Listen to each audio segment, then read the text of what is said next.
오늘은 디모데후서 3장 10절에서 17절 말씀을 통해서 배워서 확신하는 것들이라는 제목으로 말씀을 나누고자 합니다. 우리는 이제 디모데후서를 읽고 있습니다. 디모데후서 강해를 하고 있는데요. 계속 말씀드렸지만 이것은 옥중서신입니다. 바울이 감옥에 갇혀 있을 때, 두 번째 감옥에 갇혀서 이제 죽음을 맞이할 때 사역자인 디모데에게 편지를 쓴 것입니다. 그래서 목회서신이다라고 이야기를 한다고 했습니다. 디모데후서 1장을 전체적으로 보시면 목회자에게 권면이 있습니다. 복음을 전하는데 고난이 있다는데 이 고난을 피하지 말고 참여하라라고 이야기를 했고요.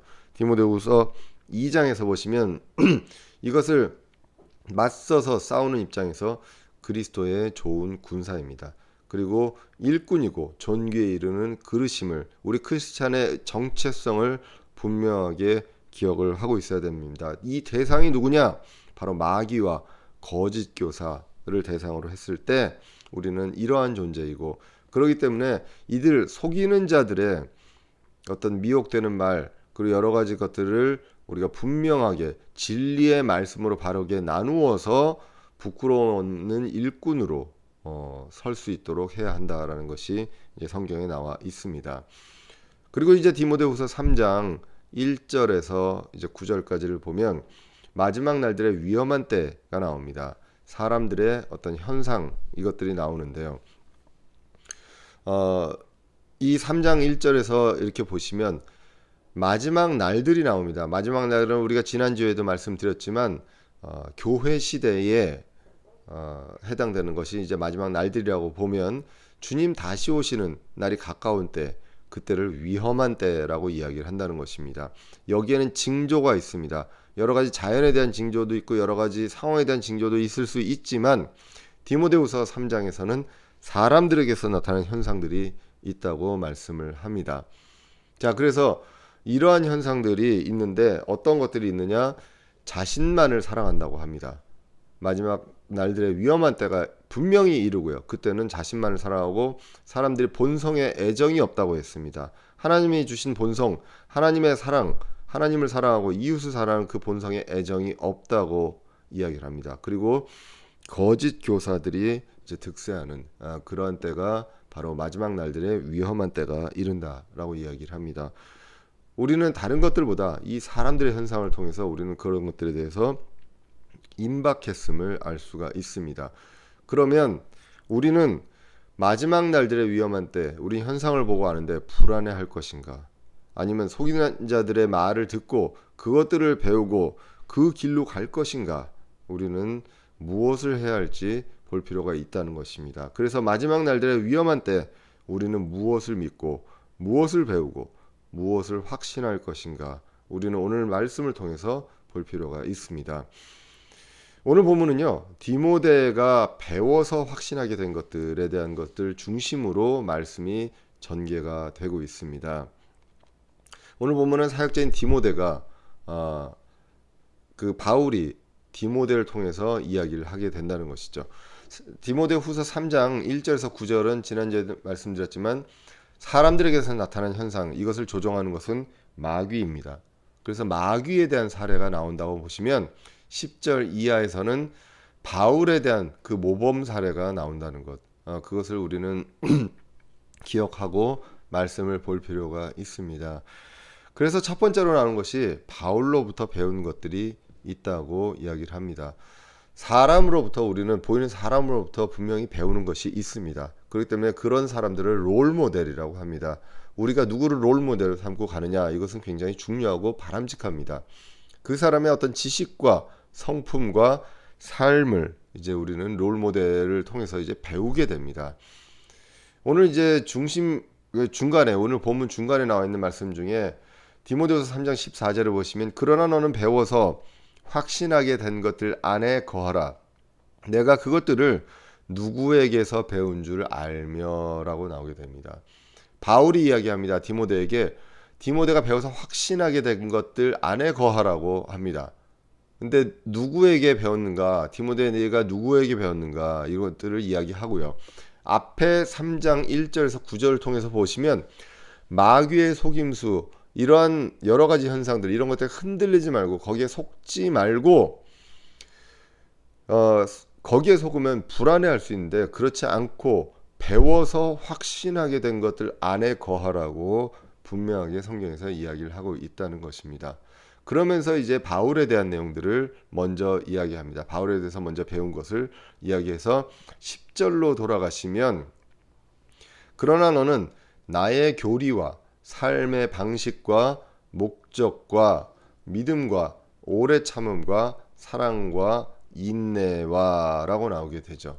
그래서 이 바울이 갖고 있었던 나의 교리, 사도 바울의 교리, 그리고 삶의 방식, 목적, 믿음, 오래 참음, 사랑과 인내, 이러한 것들을 사도 바울을 보면서, 그 롤모델을 보면서 이제 디모데는 배우고 확신을 하게 되었다는 것입니다.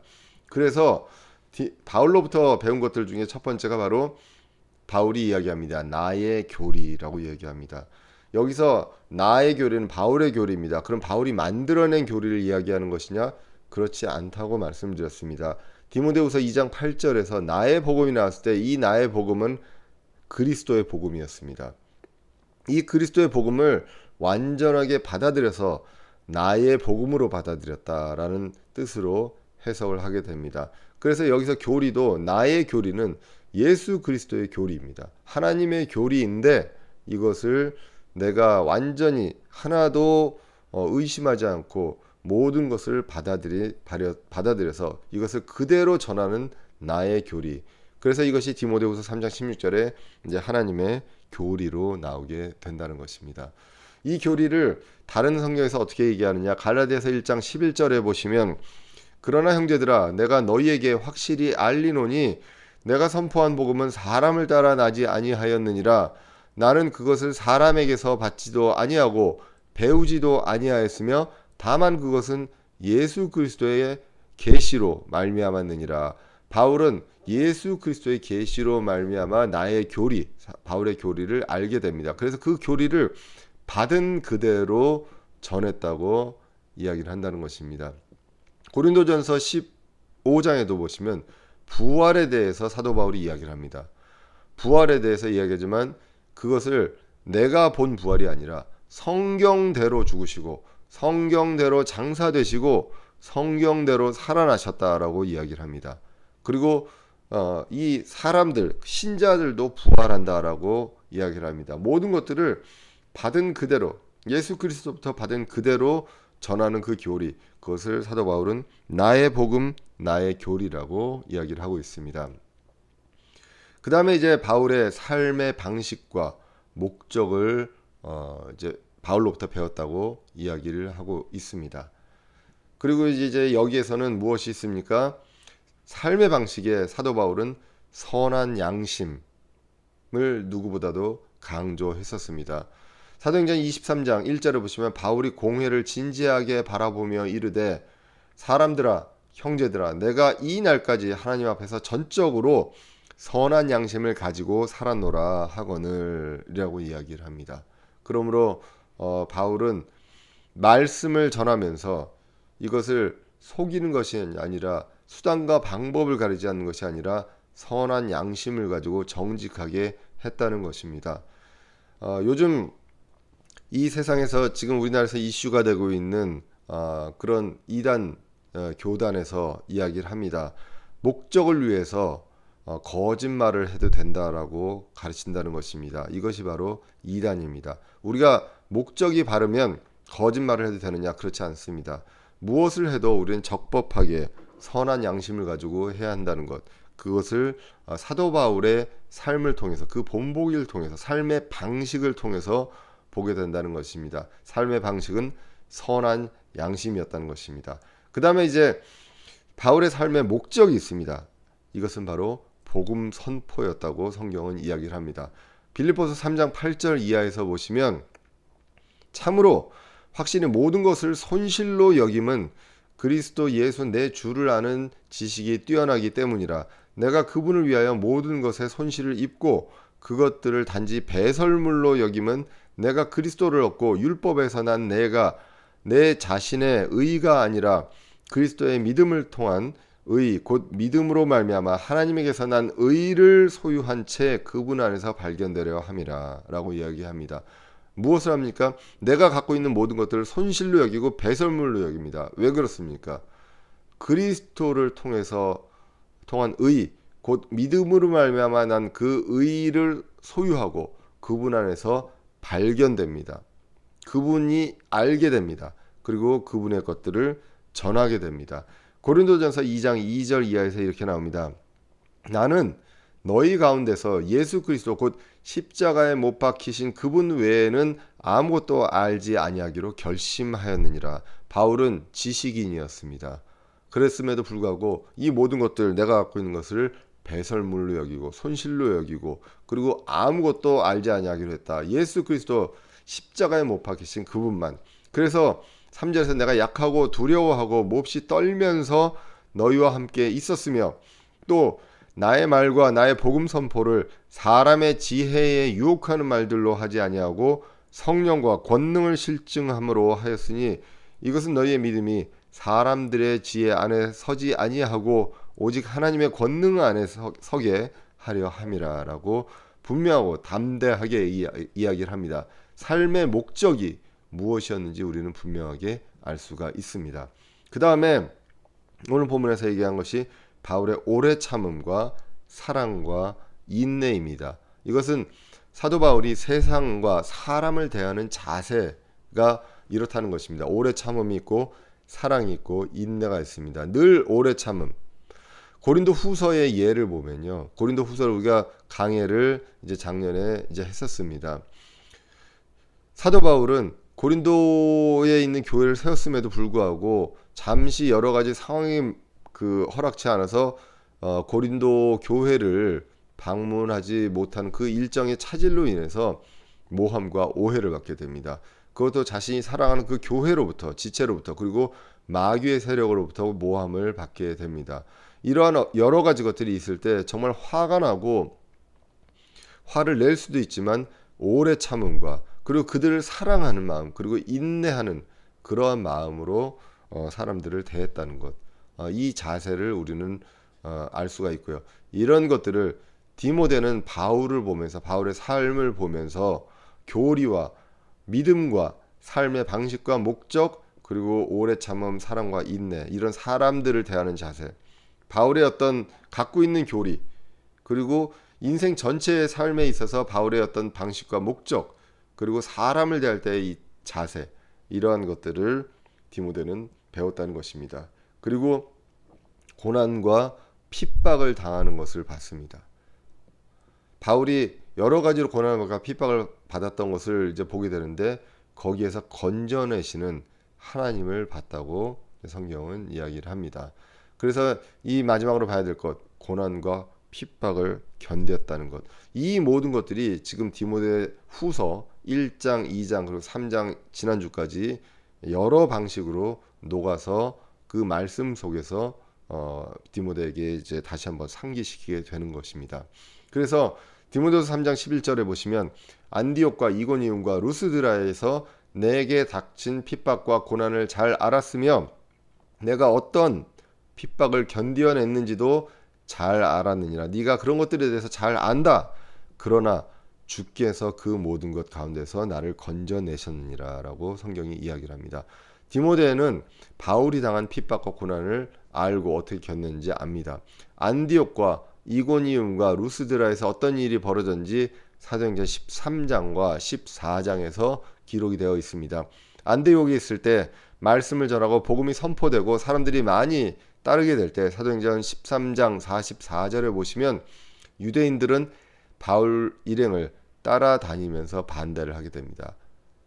그래서 옷에 먼지를 털어내고 거기를 떠나게 되는 그러한 것들이 이제 사도행전 13장 마지막 부분에 나오게 됩니다. 그리고 이제 이고니움으로 가게 됩니다. 이고니움으로 가서 사도행전 14장 1절에서 5절에서 보시면 표적을 행하고 말씀으로 증거를 하게 됩니다. 그때 여기서도 사람들이 돌로 치려고 합니다. 그리고 이제 루스드라로 가게 되죠. 루스드라로 가게 돼서 사도행전 14장 8절에서 20절을 보면 돌로 쳐서 거의 죽게 이릅니다. 성경 고린도후서 12장과 연결해서 보면 그때 잠시 죽어서 셋째 하늘을 간 것이 아닌가라고 성경은 이제 해석을 하게 됩니다. 그 정도의 핍박을 당했습니다. 어떻게 보면 사람들이 죽을 수도 있는 그런 상황일지 모르겠습니다. 그러나 건지셨다는 것입니다. 고린도후서 1장 10절에서 우리는 봤습니다. 주님께서 우리를 건지셨고 그리고 우리 삶 속에서도 계속 건지시며 그리고 앞으로도 건지시리라 라고 이야기합니다. 건지는 건 우리가 거기서 빠져나오는 것이 아니라 주님께서 그 모든 것 가운데서 건져내셨다라고 성경이 이야기를 한다는 것입니다. 그렇기 때문에 바울을 봅니다. 바울의 삶을 봅니다. 그러나 사람 자체가 아닌 사람을 통해서 주님이 하신 일을 봐야 한다는 것입니다. 그것이 바로 주께서 그 모든 것 가운데서 나를 건져내셨느니라 이 말씀 안에 들어있다는 것입니다. 롤 모델 자체가 아니라 그 사람의 인생 여정을 통해서 주님을 바라보는 것, 그것이 이제 우리가 신자들이 해야 할 일입니다. 사람은 누구나 실족합니다. 성경에서 하나님의 사람이라고 했던 많은 구약의 사람들이 실족하는 일들이 있었습니다. 그러므로 우리는 사람 자체가 아닌 그를 통해서 주님께서 하신 일을 우리는 기억하고 보게 된다는 것입니다. 자, 그래서 이제 12절로 넘어갑니다. 12절로 가면 참으로 그리스도 예수님 안에서 하나님의 뜻대로 살고자 하는 모든 자는 핍박을 받을 터이나 악한 자들과 유혹하는 자들은 점점 더 악하여져서 속이기도 하고 속기도 하리라 라고 성경은 이야기를 합니다. 바울의 삶이 왜 그랬습니까? 이렇게 여러 가지 고난이 있었습니까? 하나님의 뜻대로 살고자 했기 때문이라고 성경이 오늘 본문이 이야기를 합니다. 예수님 안에서 하나님의 뜻대로 살고자 하는 자는 핍박을 받을 수밖에 없다. 이거는 당연한 것이다 라는 것입니다. 마귀가 공중의 권세 잡은 자가 이제 지배하고 있는 이 세상에서 하나님의 뜻대로 살 때는 반드시 마귀의 방해와 핍박이 있다는 것입니다. 그래서 그 이유가 무엇이냐? 13절에 악한 자들과 유혹하는 자들이 있다는 것입니다. 이들을 통해서 마귀는 핍박을 하게 됩니다. 근데 이런 것들이 점점 더라고 합니다. 마지막 날들의 위험한 때가 이를수록 점점 더 악하여집니다. 그런데 그들의 주된 업무가 무엇입니까? 우리를 때리거나 이런 것보다도 더욱 중요한 것, 주된 업무는 속이는 것입니다. 여러 가지 방식으로 속이게 됩니다. 믿지 않는 사람들도 속이고 믿는 사람들까지도 속이기는 이러한 일들을 하는 것, 이것이 바로 악한 자들과 유혹하는 자들의 주된 업무입니다. 그리고 그것들에 대해서 속이는 자가 있는 반면에 속아서 속은 자들도 있다는 것입니다. 속아서 동참하는 자들이 있습니다. 미디어나 신문이나 이런 거짓 선동자들, 속이는 자들입니다. 악한 자들과 유혹하는 자들이 이러한 미디어와 신문과 거짓 선동자들과 그리고 여러 영상과 이런 것들로 사람들을 속입니다. 여기에 속아서 참여하는 자들이 있습니다. 이제는 얼마만큼 과학기술이 발달했냐면요, 인공지능을 가지고 영상을 조작을 할 수가 있습니다. 여러분들 영상은 디지털로 디카나 소위 말하는 디카나 그런 것들을 찍으면 컴퓨터로 다 읽을 수가 있습니다. 컴퓨터에서 다 숫자로 읽습니다. 모든 색깔이 다 숫자입니다. 하나하나의 그 화소라고 하죠. 이 픽셀 하나하나가 숫자로 이제 기록이 되어 있는데 이 숫자로 이루어진 영상을 인공지능이 학습을 합니다. 이 학습을 하면 그 사람에 대한 것들을 이제 영상을 똑같이 디지털로 만들어낼 수가 있습니다. 그래서 말하지 않은 것도 말하게 하고 그리고 이 목소리 같은 것도 디지털로 다 하기 때문에 조작이 가능하다는 것입니다. 그래서 몇 년 전에는 오바마 대통령의 어떤 말 자체도 그 조작을 해서 영상과 말을 조작하는 그런 일도 일어났습니다. 이제는 누가 영상을 만들어가지고 그 앞에서 이야기를 한다고 해서 그것이 정말로 그 사람이 한 것이냐 이런 것들을 판단하기 어려운 세상까지 온다는 것입니다. 무엇 하나도 우리가 본 것이 이것이 팩트다라는 것들을 알기 어렵습니다. 그렇기 때문에 속게 되어 있습니다. 속이는 자는 교묘하게 속이기 때문에 우리는 속습니다. 그래서 사람들이 속아서 참여하는 자들이 있습니다. 이단에 참여하는 자들, 속아서 참여하는 자들도 많이 있습니다. 그래서 속아서 가족까지 등지고 그리고 쫓아가게 됩니다. 그럼 이것들을 어떻게 구별해야 됩니까? 이것들을요, 과학적으로 진위를 우리가 알아서 구별하기 어렵습니다. 그럴 시간도 없고 기술도 없고 지식도 없습니다. 전문 지식도. 그런 것들 나올 때마다 전문가들한테 물어볼 수도 없습니다. 그들도 잘 구별하기 어려운 그런 기술로 발전했기 때문입니다. 그러면 우리는 그것의 어떤 진위를 밝히기 위해서 할 것인가, 그것들을 구별하기 위해서 어떠한 방법을 해야 되는지, 그런 것들에 대해서 성경은 다시 14절에 이렇게 얘기합니다. 너는 배워서 확신하게 된 것들 안에 거하라 라는 것입니다. 그래서 속지 아니하려면 바로 알아야 됩니다. 무엇을 알아야 됩니까? 그 사실에 대한 팩트를 아는 것이 아니라 진리를 알아야 된다는 것입니다. 배워서 확신하게 된 것들 안에 거해야 한다는 것입니다. 근데 이 배워서 확신하게 된 것들의 전후 문맥은 무엇입니까? 우리가 알고 있는 뉴스라든가 소식들이나 이런 것들에 대해서 진위가 아닙니다. 이단과 선동에 흔들리지 않는 바른 교리, 이런 것들을 디모데는 배워서 확신하게 됐고 이것들 안에 거해야 한다는 것입니다. 이젠 사실이냐 거짓이냐가 중요하지 않은 세상이 올 수 있습니다. 우리는 그때 그것들에 대해서 이리 흔들리고 저리 흔들리는 것이 아니라 우리는 배워서 확신하게 된 것들 안에 거해야 한다는 것입니다. 그 첫 번째가 바로 바울로부터 배운 것이다 라고 성경이 오늘 이야기를 한다는 것입니다.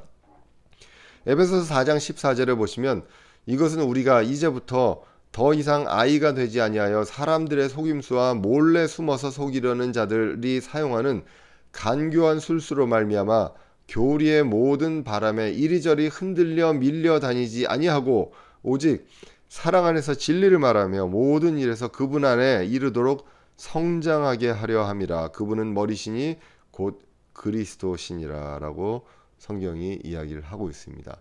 자, 그래서 우리는 이제 이런 것들의 속임수에 속을 것이 아니라 교리로, 바른 교리로 우리가 배워서 확신하게 된 것들에 거해야 한다는 것. 첫 번째가 바로 바울이라는 것을, 바울로부터 배운 것들에 대해서 디모데에게 이야기를 하게 됩니다. 두 번째가 어린 아이 때부터 알게 된 성경이 있습니다. 첫 번째가 롤 모델, 사람이라면 두 번째는 성경입니다. 근데 이 성경을 언제부터 알았냐? 어린 아이 때부터 알았다고 디모데후서 3장 15절에서 이야기합니다. 또 어린 아이 때부터 내가 거룩한 성경 기록들을 알았나니 그것들은 능히 너를 지혜롭게 하여 그리스도 예수님 안에 있는 믿음을 통해 구원에 이르게 하느니라 라고 성경이 이야기를 하고 있습니다. 디모데는요, 감사하게도 어린 아이 때부터 거룩한 성경 기록들을 알았습니다. 이 성경 기록들은 The Holy Scriptures 해가지고 모든 성경의 말씀들, 단어들, 문장들 이런 것들입니다. 오늘 본문 말씀을 통해서 보시면 어린 아이 때부터 성경을 하는 것은 굉장히 중요합니다. 그 무엇보다 영어를 빨리 알고 수학을 빨리 아는 것보다 더 중요한 것, 아이 때부터 성경 기록들을 알게 해주는 것, 이것이 바로 부모의 가장 중요한 그런 우선순위임을 우리는 알게 됩니다. 우리는 지혜가 있고요, 지식이 있습니다. 이 차이를 우리는 알아야 됩니다. 지식은 우리가 어떤 책을 통해서 여러 가지 전문 지식을 통해서 배울 수 있습니다. 그렇지만 지혜는 그냥 어떤 책을 읽어서 생기는 것이 아니라 경험을 통해서 어떤 여러 가지 사례를 통해서 본보기를 통해서 그리고 이런 것들을 느끼고 우리 마음에 새기면서 알게 됩니다. 그래서 이러한 문제들에 대해서 우리는 어릴 때부터 알아야 되는데 이 성경 기록들을 알았나니 너를 지혜롭게 하여 이제는 분별하게 합니다. 속지 않게 하고요. 그리고 흔들리지 않게 하는 그런 지혜롭게 해서 그리스도 예수님 안에 있는 믿음을 통해 구원에 이르게 한다고 합니다. 말씀을 통해서 구원받는다는 것입니다. 성경 기록들을 통해서 구원을 받는다는 것입니다. 부모가 믿기 때문에 구원을 받는 것이 아니라 말씀을 통해서 믿음을 통해 구원을 받는다라고 성경은 분명하게 오늘 본문을 통해서 이야기를 하고 있습니다.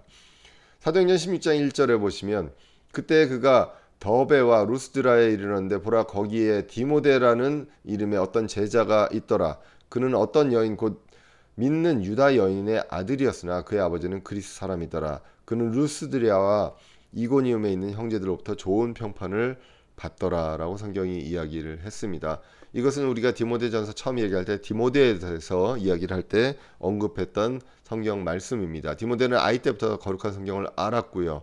어머니가 바로 유니게였고 그리고 할머니가 로이스였다고 디모데후서 1장 5절에서 이제 기록이 되어 있습니다. 할머니로부터 어머니로부터 계속 어렸을 때부터 성경 기록들을 알아서 그는 그 지역의 형제들로부터 좋은 평판을 받는 사람들이었다라고 이야기를 합니다. 다시 한번 말씀드리지만 성경 기록들을 통해서 구원을 받지 지금 여기에서 나와 있는 것들을 봤을 때 할머니가 어떻고 어머니가 어떻고 얘기하는 이런 것들을 통해서 구원을 받는 것이 아니다라는 것입니다. 요한복음 1장 12절에 보시면 그분을 받아들인 자들 개역성경에는 영접하는 자라고 되어 있습니다. 그분의 이름을 믿는 자들에게는 다 하나님의 아들이 되는 권능을 그분께서 주셨으니 영접하는 것, 그분을 받아들이는 것이 무엇을 이야기합니까? 내가 그분을 받아들인다고 어떤 행위를 하는 것이 아니라 그분의 이름을 믿는 자들이라고 성경은 이야기합니다. 영접하는 자가 무슨 접신을 하는 것이 아니라 그분의 이름을 믿는 것, 예수님의 이름을 믿는 자라고 이야기합니다. 13절에 뭐라고 얘기합니까? 이들은 혈통으로나 육신의 뜻으로나 사람의 뜻으로 나지 아니하고 오직 하나님에게서 태어난 자들이니라 라고 이야기합니다. 혈통이 아닌 믿음으로 구원을 받는다라고 성경이 분명하게 이야기를 하고 있다는 것입니다. 자, 이 성경 기록들에 대해서 한번 볼 필요가 있습니다. 오늘 본문에서 이제 성경 기록들에 대해서 이제 15절에서 이야기를 했었는데 이 성경 기록들은 지혜롭게 한다고 아까 말씀을 드렸습니다. 잠언 9장 10절에서 보시면 주를 두려워하는 것이 지혜의 시작입니다. 다른 것들이 아니라 주님을 두려워하고 주님의 그 말씀과 율법을 두려워하는 그러한 것들이 이제 지혜의 시작임을 이제 성경은 이야기를 하고 있습니다. 그리고 성경 기록들이 구원에 이른다고 이야기를 했습니다. 혈통이 아니라 성경을 통해서 믿음을 통해서 구원에 이른다고 이야기를 하고 있습니다. 로마서 10장 17절에 보시면 로마서 10장에서 9절 10절에서는 믿음으로 그리고 입으로 시인해서 이제 의에 이른다고 이렇게 나와 있는 그것들 다음에 후에 쭉 나오면서 그런지 이와 같은 믿음은 들음에 의해서 온다고 합니다. 들음은 하나님의 말씀에서 온다고 합니다. 그렇기 때문에 이 말씀은 어머니가 믿고 할머니가 믿어서 오는 것이 아니라 말씀을 통해서 믿음이 오게 되고 이 믿음을 통해서 구원을 받는다고 성경이 이야기를 하고 있습니다. 누가복음 24장 32절에서 보시면 엠마오로 가는 그 두 제자가 예수님을 직접 만났음에도 불구하고 이야기를 합니다. 그들이 서로 이르되 예수님을 떠나 보냈을 때 얘기합니다. 그분께서 길에서 우리와 말씀하시고 우리에게 성경 기록들을 열어주실 때에 우리 속에서 마음이 뜨겁지 아니하더냐라고 분명하게 이야기를 합니다. 예수님을 본 것이 아니라 그것보다도 더 말씀하시고 그리고 성경 기록들을 열어주실 때 그렇다라고 성경은 이야기를 한다는 것입니다. 이렇게 어렸을 때부터 성경 기록들을 배웠고요. 알았고요. 이것들이 지혜롭게 하고 그리고 구원에 이르게 하는 그러한 성경 기록들이라고 이야기합니다. 그 다음에 이제 16절에 와서 모든 성경 기록은 하나님의 영감으로 주신 것으로 교리와 책망과 바로잡음과 의로 교육하기에 유익하니라고 성경이 기록됩니다. 이 본문 말씀은요. 디모데후서 2장 15절 진리의 말씀을 바르게 나누라는 그 15절과 함께 이 성경 신자들 우리 킹제임스 성경을 믿고 독립침례교회 교리를 믿는 성경 신자에게 유명한 말씀 중에 하나입니다. 결코 잊을 수 없고 이 구절에 무엇이 기록되어 있는가를 설명할 수 있어야 합니다. 모든 성경 기록들 아까도 말씀드렸지만 이 스크립처라는 것은 성경에 기록되어 있는 단어들입니다. 물론 1차적으로 원래 그 히브리어와 그리스어로 되는 성경입니다. 그 성경의 그 모든 단어들이 하나님의 영감으로 기록된 것이다 라고 이야기합니다. 이 영감이라는 것은 inspiration, inspire 됐다는 것은 영감을 얻는다는 것은 숨을 불어넣으셨다는 것입니다. 모든 단어들 하나하나에 하나님의 영감이 들어가 있습니다. 사람이 기록했지만 이 사람이 기록한 그 단어는 하나님께서 영감을 숨을 불어넣어 주신 것입니다. 그렇기 때문에 이 모든 단어가 이루어진 성경이 완전한 하나님의 말씀이라는 것입니다. 그런데 개역성경에서는 이것을 영감을 감동으로 바꿨습니다. 하나님이 사람을 감동시켜서 이렇게 했다라고 해석될 수 있는, 오해할 수 있는 구절입니다. 그래서 그런데 이 모든 성경의 그 단어들이 그냥 성경이 아니라 이 스크립처들이 영감으로 기록되어 있다는 것. 원어 성경만 그렇습니까? 이 성경을 보존해 주신다고 했습니다. 어떻게 보존합니까? 그 영감을 그대로 보존해서 성경이 다른 말로 번역이 되더라도 그 단어를 그대로 번역해서 그 의미를 그대로 살려서 의역하거나 이런 것들이 아니라 다른 문장의 의미가 같다고 다른 문장을 완전히 바꿔버리는 것이 아니라 한 단어들을 1대1로 번역하는 그러한 것들로 하나님께서 보존해 주셨다라는 것을 이야기합니다. 시편 12편 6절에서 7절을 보시면 주의 말씀들은 순수한 말씀들이니 흙 도가니에서 정제하여 7번 순수하게 만든 은 같도다. 오 주여, 주께서 그것들을 지키시며 주께서 그것들을 이 세대로부터 영원히 보존하시리로다 라고 성경이 분명하게 이야기를 합니다. 영원히 보존하실 것이라고 약속하셨습니다. 이사야서 40장 6절에서도 보시면 그 소리가 이르되 외치라 하니 그가 이르기를 내가 무엇이라 외치리이까 하매 모든 육체는 풀이요 육체의 모든 아름다움은 들의 꽃 같으니라 라고 분명히 성경이 이야기를 하고 있고요. 그래서 근데 7절에서 보시면 풀은 마르고 꽃은 시드나니, 이런 육체와 육체의 아름다움이 있지만 이런 것들은 시듭니다. 이는 주의 영이 그 위에 불기 때문이라. 참으로 백성은 풀이로다. 풀은 마르고 꽃은 시드나 우리 하나님의 말씀은 영원토록 서리라 라고 분명하게 얘기합니다.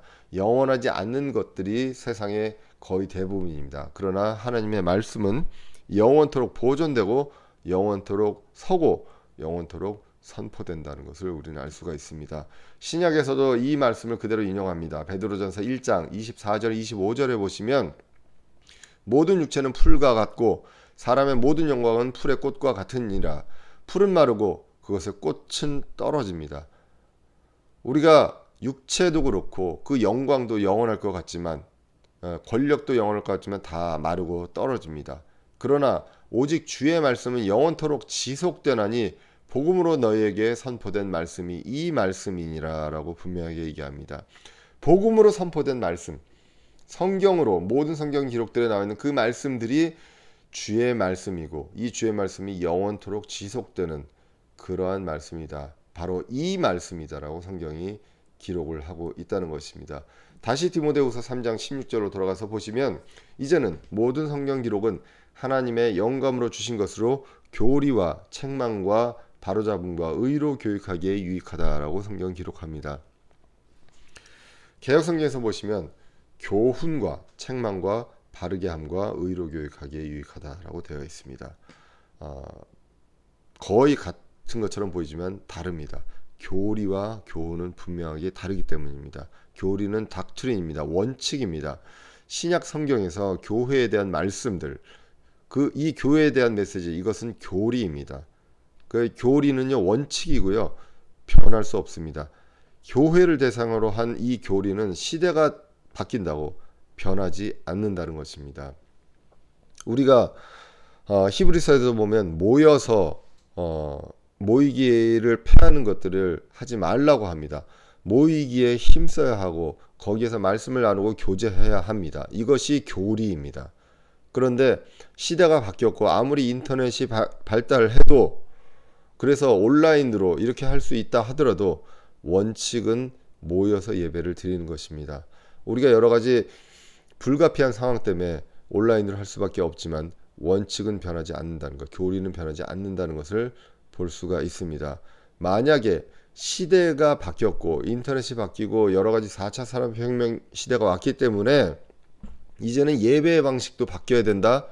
이렇게 말하는 사람들이 있다면 성경에서 교훈을 찾는 것이지 교리를 찾는 것이 아니라는 것입니다. 우리는 분명하게 구분할 수 있습니다. 그러나 구약은요, 이스라엘을 대상으로 수신자가 이스라엘 민족입니다. 그래서 이스라엘 민족을 대상으로 쓰여졌기 때문에 대부분이 이것은 교리가 아니라 교훈에 해당합니다. 우리가 그 이스라엘 민족들이 실족하고 그리고 여러 가지 방황하고 고난을 받았던 그 이유들, 이런 것들을 보면서 교훈을 삼을 수 있습니다. 그러나 그것은 교리가 아니라는 것입니다. 그렇기 때문에 정확한 성경 번역은, 모든 성경 기록들은 교훈인 것이 아니라 교리가 있습니다. 그리고 나머지 책망과 바로잡음과 이런 것들이 바로 교훈에 해당할 수 있습니다. 그리고 의로 교육하기에 유익합니다. 그 어떤 책보다, 그 어떤 사람의 경험과 성공담과 간증보다도 성경 기록으로 이런 것들을 할 수 있다라고 이야기합니다. 사람의 성품, 인생의 경험이 아니라 모든 성경 기록들을 기준으로 이것들을 가르치게 된다라고 오늘 본문이 이야기를 합니다.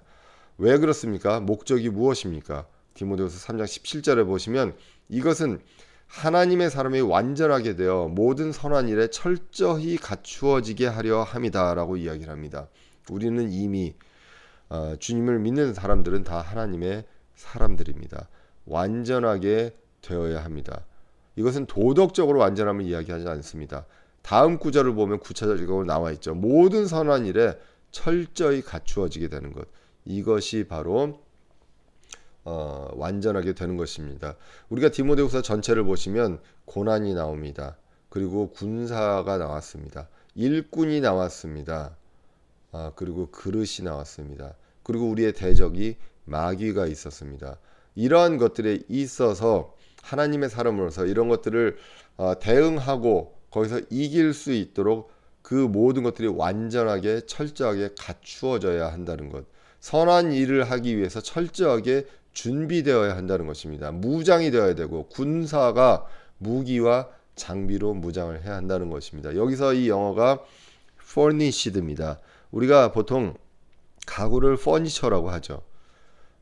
미국에서 이제 그 아파트에 들어갈 때 아파트가 월세, 그 아파트가 크게 이제 두 가지로 나눠집니다. furnished가 있고 unfurnished가 있습니다. furnished는 뭐냐? 아파트 안에 가구가 다 들어가 있습니다. 그냥 내가 몸만 들어가서 살 수 있는 그러한 조건이 바로 furnished입니다. 그게 싫으면 내가 빈 아파트로 들어가서 거기서 가구로 다 내가 채워 넣어야 한다는 것입니다. 그런데 여기서 furnished라고 이야기를 한다는 것, 내가 이 모든 것들, 필요한 모든 것들이 다 갖춰지게끔 하는 것, 이것이 바로 하나님의 말씀, 성경 기록, 모든 성경 기록들이라는 것입니다. 그것을 통해서 우리는 교리와 책망과 바르게 함과 의로 교육하는 이것을 통해서 우리는 완전하게 철저하게 갖추어져야 한다고 성경이 이야기를 합니다. 그것을 위해서 교회에게 선물로 직분자를 주었다고 성경이 얘기합니다. 에베소서 4장 11절에 보시면 그분께서 더러는 사도로, 더러는 대언자로, 더러는 복음 전도자로, 더러는 목사 겸 교사로 주셨으니 이것은 성도들을 완전하게 하고 섬기는 일을 하게 하며 그리스도의 몸을 세우게 하려 함이라라고 이야기를 합니다. 교회에게 주신 직분자를 통해서 말씀을 전합니다. 말씀으로 교리와 책망과 바로잡음과 의로 교육을 합니다. 그래서 완전하게 철저히 갖추어지는 것을, 그것을 목적으로 한다는 것입니다. 왜 그렇습니까? 마지막 날들에 위험한 때가 분명히 이를 것이고, 그리고 여러 가지 이러한 현상들 속에서 속는 자들이 있습니다. 속이는 자들도 있고요. 이럴 때 우리는 배워서 확신한 것들에 거하고, 그리고 이 말씀을 통해서 우리가 그것들을 배우면서 우리는 철저하게 furnished, 갖춰지게 된다고 성경은 이야기를 하고 있습니다.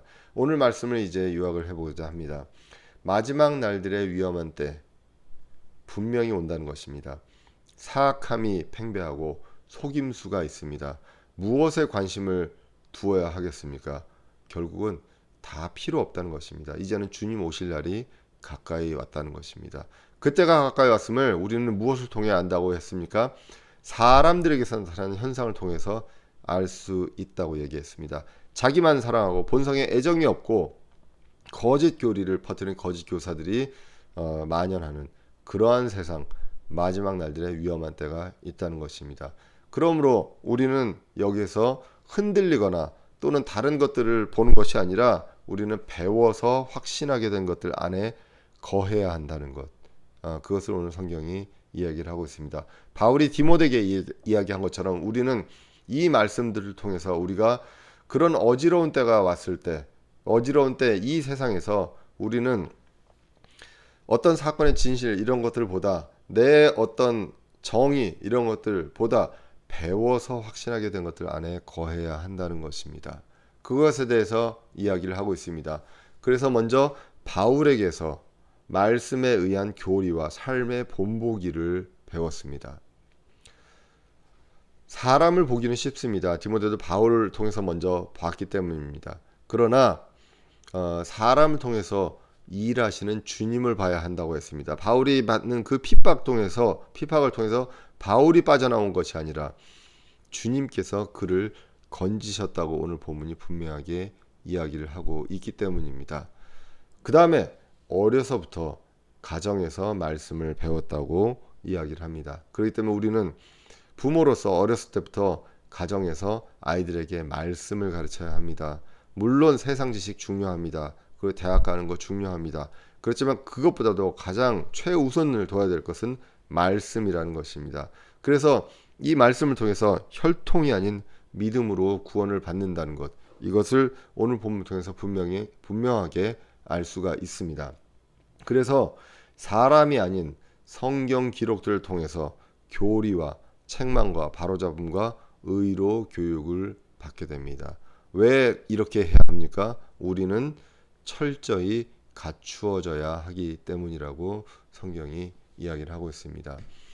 처음에는 모두 다 사람을 통해서 배웁니다. 이것은 하나님께서 교회를 위해서 선물을 주신 직분자, 교사가 목사 겸 교사를 통해서 배울 수밖에 없습니다. 그리고 우리의 롤모델을 통해서 그들의 삶과 그것들을 볼 수 있습니다. 그러나 그 삶과 인생에서 복과 고난과 여러 가지 속에서 주님께서 하시는 일을 우리는 봐야 한다는 것, 사람이 아니라 그것을 봐야 하고 그것을 성경에 비추어서 우리가 보게 되고 그것을 통해서 우리는 배워서 확신하게 된다는 것입니다.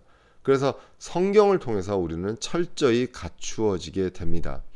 그래서 이제는 이 말씀을 통해서 배워서 확신한 것들 안에 거하고 이 확신하게 된 것들을 바울이 나의 교리, 나의 복음이라고 얘기했던 것처럼 나의 교리와 여러분들의 교리와 여러분들의 복음으로써 그것을 받은 그대로 우리가 이 마지막 날들의 위험한 때에 사람들에게 전하는데 힘써야 한다는 것입니다. 이렇게 이 대전은혜 침례교회가 주님의 은혜 가운데 세워졌기 때문에 이것들을 통해서 우리가 해야 될 일들을 우리가 분명히 기억하고 힘써야 한다는 것. 그래서 이렇게 이 철저하게 갖추어지고 주님께서 주신 그 사명을 위해서 성장하는 저와 여러분들 되시기를 간절히 기원합니다. 기도하겠습니다.